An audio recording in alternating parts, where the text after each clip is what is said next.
One idea I really like is an image of Janus, who is a figure in Roman mythology.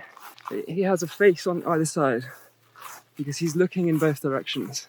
He encapsulates complementarity because these aspects of his perception are looking in literally opposing directions. They both form part of the whole, which is Janus himself. And Wittgenstein's famous for a quote about Russell's paradox, the Russell set being the set that contains all those sets that don't contain themselves, which contains itself if it doesn't, and doesn't if it does. So basically a mathematical paradox. And mathematicians were striving to find ways to eliminate these paradoxes by stratifying and hierarchizing the universe of discourse. And Wittgenstein said, why not should the Russell set, or the Russell paradox, be conceived of as something supra-propositional, something that towers above the propositions of logic and looks in both directions like a monument with a Janus head, something along those lines. And I really like that quote, because that is really what my work is trying to do. It is trying to be a monument that stands above philosophy, looking in both directions and treating antitheses equally and as parts of a greater whole. But really, complementarity, in the sense of accepting both sides of a duality as necessary and irreducible, is really something that we've pursued in the West.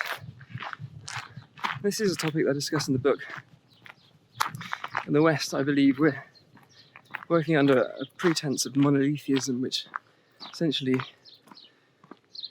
is a methodology that's grounded on the laws of thought and the law of non-contradiction. So if you have theories that oppose each other, analytic philosophy would have one of them being false necessarily and the other one maybe being true. But certainly opposing theses can't be true simultaneously. And that is something that my work, that's really like the main issue I have with Western philosophy. There are thinkers recently, like Graham Priest from Australia, although he is British originally, and some other logicians have adopted dialetheism, which accepts that there are contradictions existing in the world. But to apply this to a wider philosophy, I wouldn't say it hasn't been held as a position, but it hasn't really been developed properly in a philosophical system, which is another focus of my work. It's not just the objects of our theorization that need to be considered as complementary, but the process itself by which we come to our ideas and the logic we use to discriminate between them all needs to be considered from the same perspective, as does complementarity itself. Complementarity is only one perspective on opposition, the other being contradiction. And contradiction was taken to really its logical extreme in philosophy through Hegel. Hegel thought that the contradictions that are necessary, as in the contradiction between looking at the world from a first person versus a third person perspective, means that those contradictions should exist objectively, or rather, they are actual. I definitely agree with that, and I agree with Hegel on a lot of things, but I think his focus was very contradiction focused. And there is a contradiction between contradiction and complementarity, but there's also complementarity between the two. So you need to apply your methods to the methods themselves so that everything in the system can be self-referential and self-explanatory. Otherwise, you're always relying on something that isn't included in the system to justify it. The system has to validate itself, it has to be self-justifying and self-positing, so that by the possibility of conceiving of the system is that which justifies it as valid.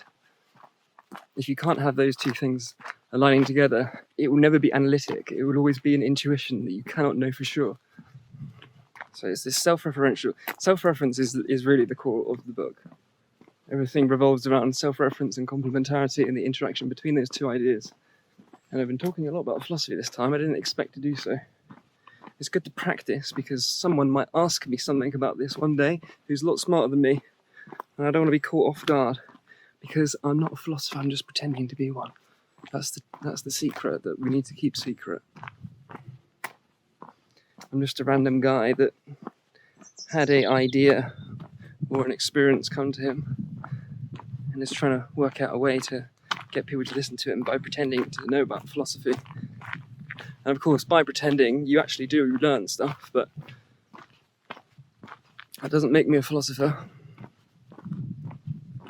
Maybe I'll be one day.